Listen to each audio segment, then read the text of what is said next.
এইভাবে একবার কাসকি মাছের চচ্চড়ি করলে খেতেই ইচ্ছে করে। আজকে আপনাদের সামনে নিয়ে আসলাম কাসকির চচ্চড়ি। প্রথমে আমি এখানে কিছু বেগুন কুচি কুচি করে দিয়ে দিলাম, পেঁয়াজ, কাঁচামরিচ দিয়ে সব মশলাগুলো একে একে অ্যাড করে নেব। আমি এখানে সব ধরনের মশলাই ব্যবহার করলাম, একটু আদা রসুন পেঁয়াজ বাটাও দিয়ে দিলাম, জিরার ফাঁকি দিলাম।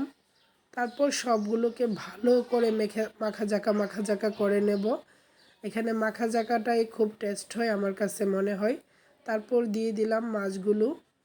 আজকে মাছগুলো দেওয়ার পরে আবার হালকা করে আমি আরেকবার মেখে নেব। তারপর অল্প পরিমাণ পানি দিয়ে ঢেকে দিয়ে দিলাম। তারপর যখন আমার কাসকি মাছের চচ্চড়িগুলো হয়ে আসবে তখন আমি এটার মধ্যে ফ্রেশ ধনিয়া পাতা দিয়ে দিলাম। ধনিয়া পাতা দেওয়ার পর আমি এটাকে নামিয়ে নেব, গরম গরম খাবো। Bye bye.